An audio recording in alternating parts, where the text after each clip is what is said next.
You're listening to the St. Louis Pain Expert Podcast with Dr. Dave Candy, St. Louis's leading expert in chronic pain relief.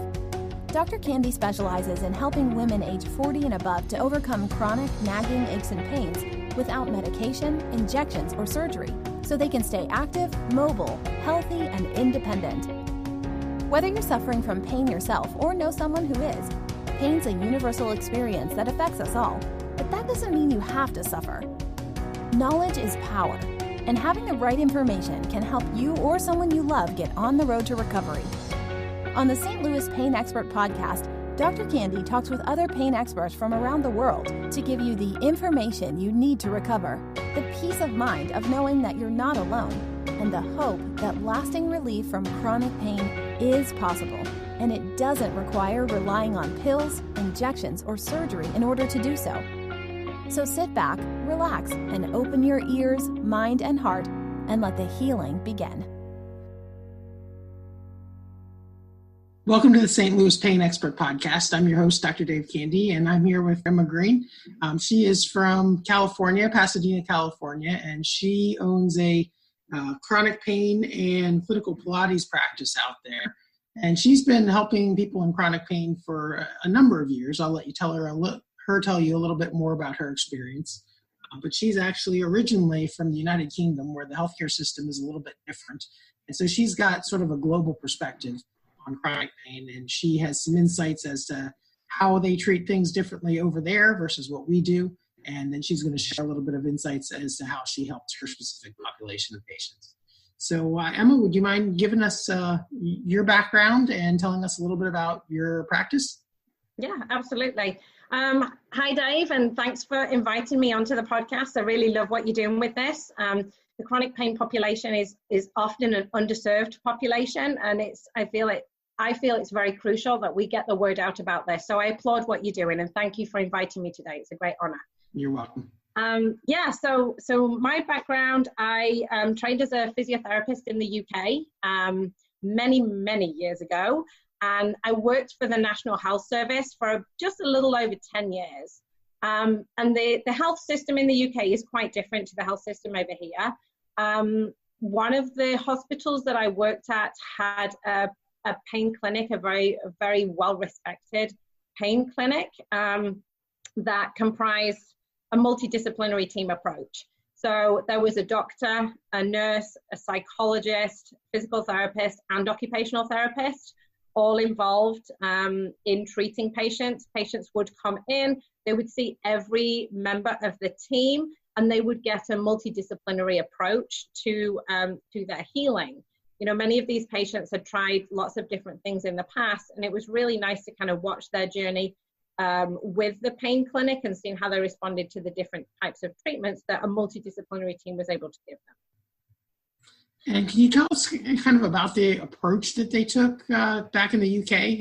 I know the health system out there is very much different than our current system. And the VA system here is just now starting to get this team approach to chronic pain. But can you tell us a little bit about the approach that you used back then and what you're using today to help your patients over in the United States? Yeah, definitely. So really kind of the approach being taken was very much a biopsychosocial approach. So it was really looking at the person as a whole, not looking just at a specific part. Say, for example, if it was back pain, we weren't just looking at the patient's back. We were looking at every aspect of that patient's life. So we would look at where they were living, who they were living with, if they had any issues at home, what kind of things could we help them with. We would look at their work environment. Were they working? Were they not able to work? What kind of things were stopping them if they weren't able to? Looking at activities of daily living, looking at mental health, looking at whether depression was a factor contributing to the issues that they were facing. So really looking at an all-encompassing approach for these patients, not just looking at one aspect. And that's something that I continue to do with my patients right now. So certainly now I continue to take that same approach with my patients and very much addressing the patient as a whole. You know, if you go back sort of 15 to 20 years, probably 20 years ago when I was part of that pain clinic, we were just starting to learn a little more about chronic pain and knowing how much of an effect the brain has on chronic pain. And we know now that, when somebody has been experiencing chronic pain for a period of time, the anatomy of their brain changes, the physiology of their brain changes. And unless we affect those changes and in a positive way, they're really going to be struggling with these types of issues. And so this is one of the things that I definitely continue on with my patients now, that is sort of, it can be quite transformational, and it's often something that patients they either haven't heard of, or they've not heard of a different approach, or they don't realize how much some of these things can have an effect on them. And it can be hugely transformational, just really almost giving education to patients.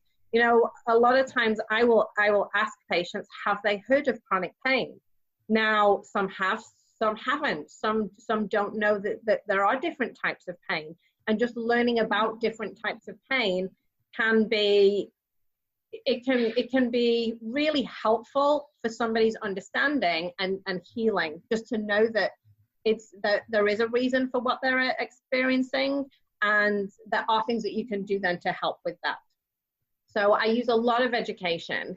I like sending patients to YouTube to watch David Butler. David Butler is a physical therapist who I really admire. He's an Australian. He wrote the book Explaining Pain, and I like a lot of his videos that he posts on YouTube. He's very flamboyant, and I think patients can relate to what he says a lot. He explains things in a very simple way. So I use a lot of his techniques and teachings, and we use a lot of different mind-body techniques as well. We use a fairly similar approach in my practice, treating the whole person, and just the explanation, the knowledge that you're not crazy. It's not all in your head, which I don't know about you, but that's something that my patients hear all the time from their family and their friends, and their doctors. And after they hear that story so many times, that they actually start to believe it, or at least question it. Right. Am I going crazy? And just to have someone sit down and take the time to explain it to them is invaluable, which is really why we're sitting here today, is to just spread information. So just for people who may be a little bit unfamiliar, can you briefly explain, and this is a complex conversation, but briefly explain kind of the difference between what people normally think of as acute pain, like when they sprain their back or their ankle, and what chronic pain is, and the differences and how you need to address those? Yeah, absolutely. And this is one of the things that I love explaining to patients, because sometimes you see that light bulb moment, you see the light bulb go on, and they all of a sudden it's like, oh, that's why. So acute pain is something, so for example, if you roll your ankle, you're going to get the swelling, you're going to get that pain. That's a very normal response to an injury. That's what everybody would feel. And over a period of time, through the healing process, the swelling would settle down, the pain would settle down, and you get healing of the tissues. Now, when somebody's experiencing chronic pain for whatever reason, that doesn't necessarily happen. You will get healing of the tissues, because over time that will happen, but the pain messages don't stop. The pain messages don't shut off, and people are still getting the pain messages as though there was an injury there. Now, if it's far enough down the line, there's going to be no true injury there, but those messages are still being sent, and those messages are still getting through. And that's sometimes the hardest thing for people to understand, because, well, I've had an MRI and it shows there's no injury there, so why am I still feeling pain? Well, because those pain messages are being sent kind of by the brain, sort of the brain and the nervous system becomes hypersensitized. They get hypersensitive. And so the slightest little touch can initiate that pain response when it shouldn't really be happening. So a lot of what I do is to help calm that nervous system down, because it's so hypersensitized, it's just on high alert. And as we calm that nervous system down, then those pain messages can resolve back to that normal level. That's a great point, that, we can't just treat the tissues in chronic pain, that we have to kind of get the nervous system working, because like you said, the tissues very well by 3, 6, 9 months or more after the injury may be very well healed.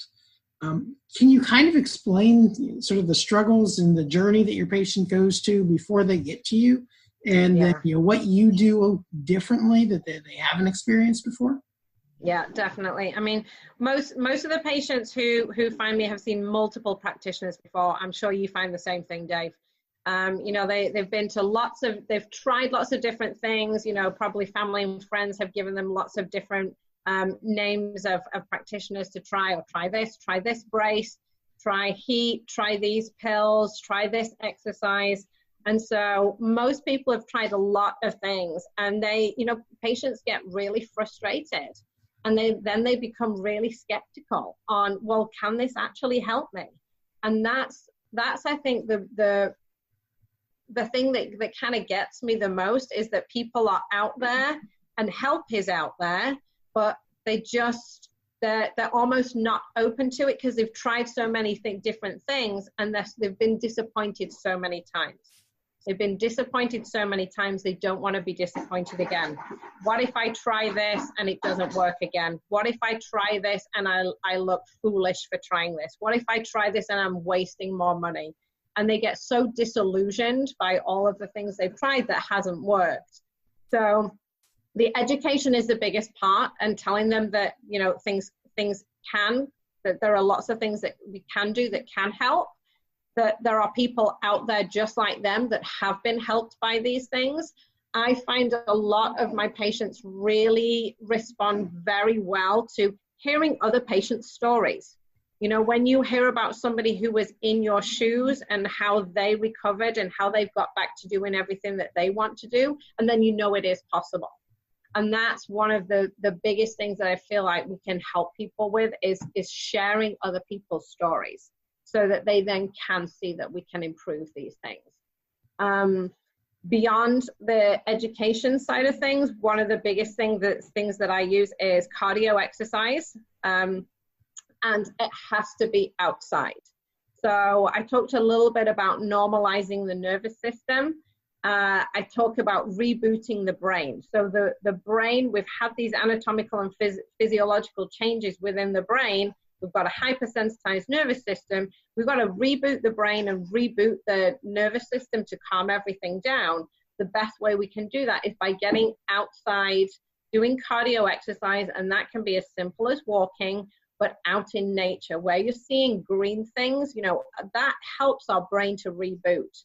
These bodies are designed to be out running around the fields, picking berries and chasing animals. We're not designed to be in 4 walls all day long when so many people are. And to get out into nature, seeing these green things helps to reboot the brain. So that's one of the initial things I set a lot of my chronic pain patients on, is sort of a cardio schedule of exercise. And it's every single day, no days off. This is rehab, it's not fitness. And this is one of the biggest things that we do to help reboot the brain. I agree. We do that a lot. We actually don't use the word exercise because a lot of people take that in a bad connotation, or, we use physical activity, but right. It's kind of the same thing. And I think a lot of people get disheartened in the fact that they've been hurting for so long, and then someone tells them to go back to exercise, and they think, well, I have to do an hour or a half an hour, and don't realize that maybe 5 minutes is your goal to start out. Absolutely. Improve from there. But wherever you start, you got to start somewhere. Yeah, greater than absolutely. 0, hopefully. Yes, yeah. I mean, I will start patients even with a minute. If that's all they can tolerate, a minute is fine, as long as you start. And the sooner you start, the sooner you're going to see the benefit from that. Very good. You mentioned you have kind of a diverse back pain and elbow pain that you see in the clinic. Those are 2 things that you typically wouldn't really think about going together. Right. Explain kind of how you got in that boat, and how those sometimes relate to each other. Yeah, for sure. So my practice is physical therapy and clinical Pilates, and I use clinical Pilates for healing chronic back pain. It tends to be one of the missing links. People are not working their core muscles. I use clinical Pilates to help them facilitate that and to help them exercise using that every single day. We have a program that we put people through. You're absolutely right. Elbows don't tend to go with backs very often. And I kind of got into treating elbows purely by chance. It was back in my hospital days, and I just happened chance sat next to an occupational therapist in the office when we were writing our notes. It just happened to be where I was placed to write our notes. And she said to me one evening as we were writing our notes, she said, I have this guy, he's a professional drummer, he has tennis elbow, he can't play, he's been to the Mayo Clinic, he's been to San Francisco, he's been all over the place looking for people to heal his tennis elbow, and he's ended up in my office. He's asking me about, is his spine affected with his tennis elbow? She said, and I really don't know, what do you think? And I said, well, potentially it could be, why don't you refer him to me?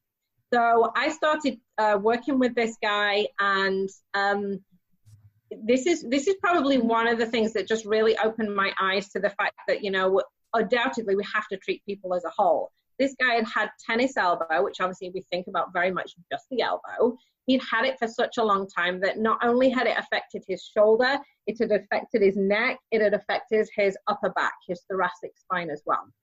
So he had issues throughout these regions, including neurological changes. So he had adverse neural tension. He had neural tension through the nerves as well, from his neck down his arm. And so looking at this guy, if we were going to treat him and get him better, we didn't have to just look at the elbow, because that was never going to get him better. I had to treat his spine, and I had to treat his upper back, his neck, his shoulder blade, and everything else. 6 months later, this guy was completely better, went back to the doctor, and she called me up. She said, what are you doing? How did you do this? And I said, I just applied different principles that I've learned in different areas of the body, and we've come up with this protocol. It seems to work. So she now sends me all of her elbow patients. I see all of her tennis elbows, all of her golfer's elbows, any wrist tendon problems, patients that she sees. I see all of these tendon patients. So probably 50% of my caseload is backs, 50% of my caseload is elbows. And that's pretty much what I do. So I treat people all over the place with this. I just got off a call actually before this interview right now with a client of mine who's in the UK, who I treated remotely for tennis elbow. And she was just telling me about how she's putting fence panels back in this weekend with no problems whatsoever. So it's been quite a journey, but it's fun. I enjoy treating these two separate, distinct populations, but there's such a correlation between the chronic pain that both of these patient populations suffer with. Well, a lot of the things you mentioned earlier, like, walking, and I think you mentioned just getting out in nature, meditation, breathing, things like that. They're not specific to one problem. That when it's your nervous system, there's a lot of similarities, and then obviously there are probably some differences between treating backs and elbows too when you get down to the actual tissue-specific treatment, the bio part of that biopsychosocial approach you mentioned. Right. Can you tell us about some of the other treatments that your patients have gone through before they got to you, and why you feel like those didn't work, and what they say that makes you different? Yeah, definitely. So most of my patients have had sort of chiropractic. Most of my patients tend to have seen other physical therapists as well. Acupuncture is something that they try. Pills, potions, injections, even surgery, depending on the issue that they've had. One of the kind of the newest things that I'm hearing patients say when they come in is now exercises on YouTube. Everybody's getting onto Dr. Google, everyone's getting onto YouTube, and they're just searching for their problem, and they're coming up with exercises, and they try them, and they either don't work or they make them worse, and then they're disappointed. So one of the hardest things is that people have tried all of these different things and had no improvement. So now they think, well, Physical therapy doesn't work because I've tried it. And exercises don't work because I've tried them. And a lot of the times it's the fact that they were maybe working with a general physical therapist when they needed a specialist physical therapist, because not everybody treats chronic pain. Everybody treats pain, but not everybody treats chronic pain. And there is a huge distinction. And I think a lot of times people don't really know that there's a difference. So it's seeking out a specialist for your particular issue is one of the biggest helpful factors that you could do. But then with the YouTube exercises, you know, a lot of times people will find exercises that either don't work or make them worse. Now, it might not necessarily be the exercise is incorrect. It might be the right exercise. They're just doing it at the wrong time. And that's where having somebody to guide you through that healing process can be very helpful as well. But the experience of the practitioner is kind of paramount. You know, I wouldn't go and see my general practitioner about a heart issue. I'd go and see the cardiologist. You know, it just kind of goes back to that. We all have our distinct specialities, and you want to find that person who is a specialist in the issue that you have. And, you know, a lot of the patients, at least that I see too, they've seen, you know, surgeons or have had surgeries even that are specialists in back or specialists in elbow, but then will end up, after the surgery is complete, still having pain.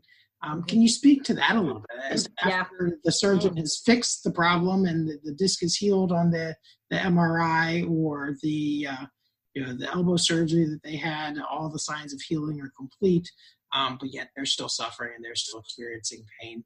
And absolutely. How do you address that? Yeah, I had this exact conversation with a lady last week. She's had pain for the past 8 years, and it affects her back and her leg. So she initially went to see a back doctor. So she went to see a spine doctor. And she, you know, he was doing MRIs of her back and looking at her back. And she said, you know, I think there might be a hip thing. And he said, I don't do hips. I can talk to you about your back, but I can't talk to you about your hip.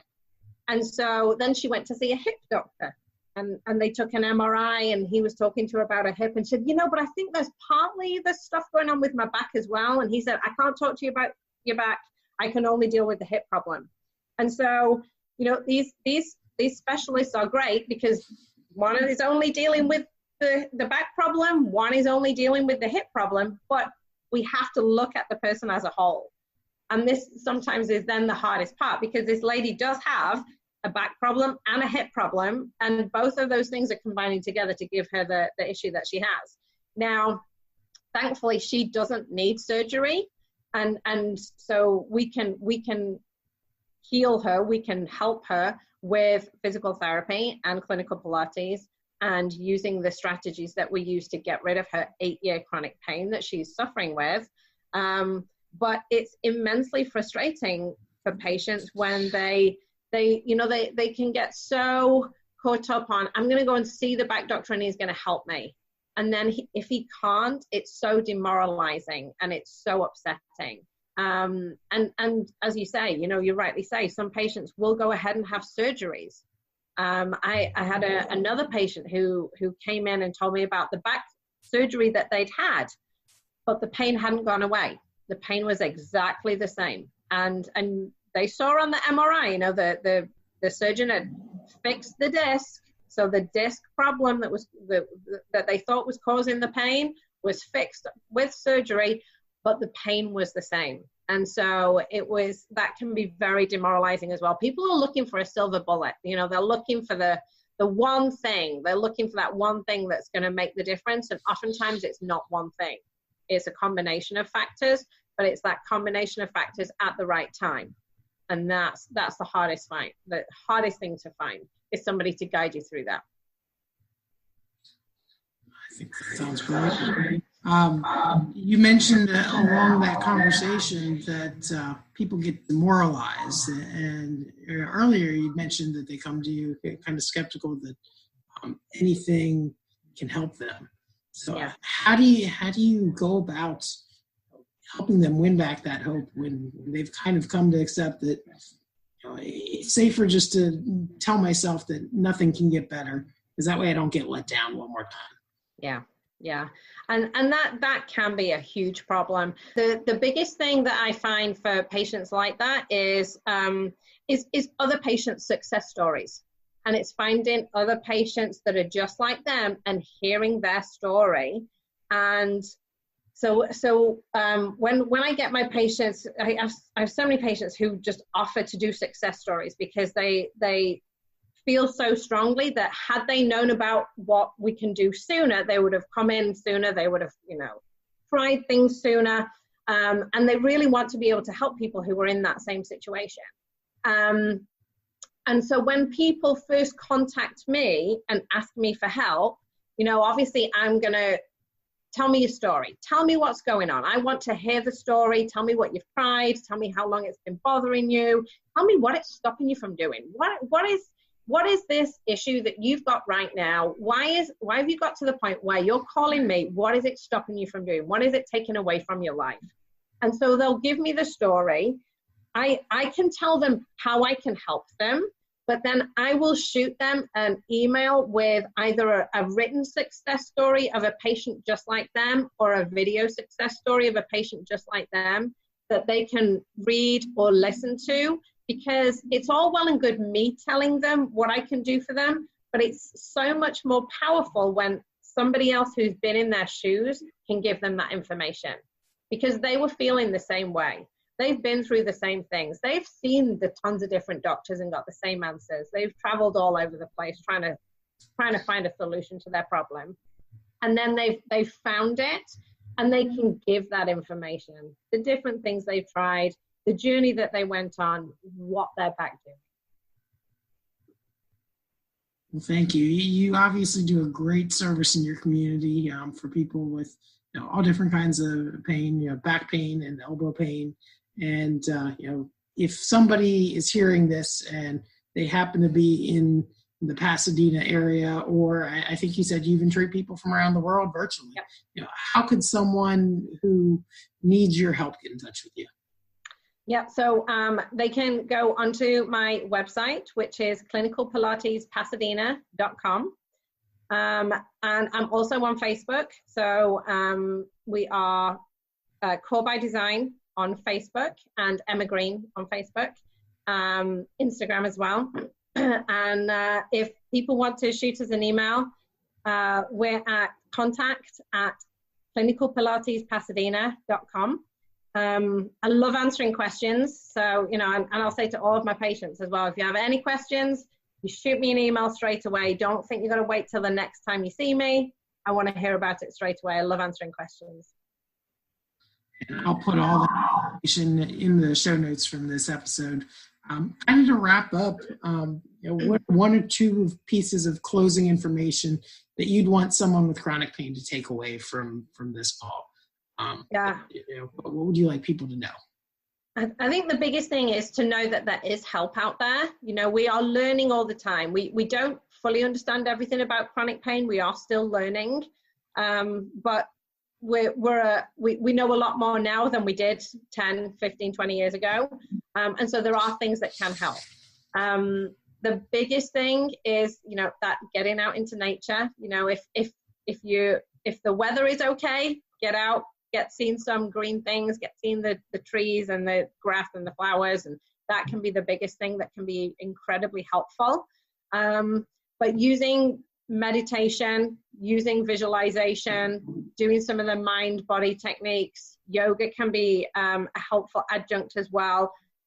I don't necessarily lead with that unless it's something that somebody already does and they enjoy doing it. But it's certainly something that we can explore as we go through the healing process.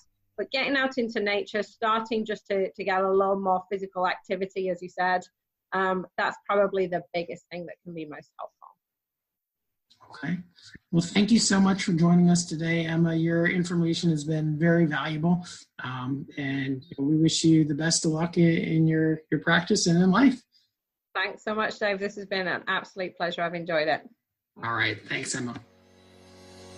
Thanks for listening to the St. Louis Pain Expert Podcast. We hope you've enjoyed the show.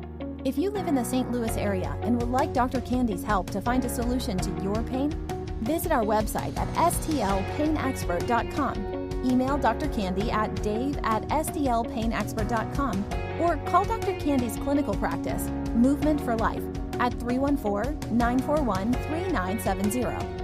Movement for Life offers free consultations called discovery visits to people who are serious about discovering how they can relieve their pain and get back to the happy, healthy, and active lifestyle they deserve. If you're listening from outside the St. Louis area but would still like some help, feel free to contact us to learn more about our virtual health coaching. Regardless of where you live, please share our podcast with anyone you know who would benefit from learning more about pain and what can be done to relieve it. And don't forget to subscribe to our podcast on iTunes, Google, Spotify, or your other favorite podcast platform so you get notified when we release a new episode. Thanks again for listening, and we hope you'll enjoy us again soon.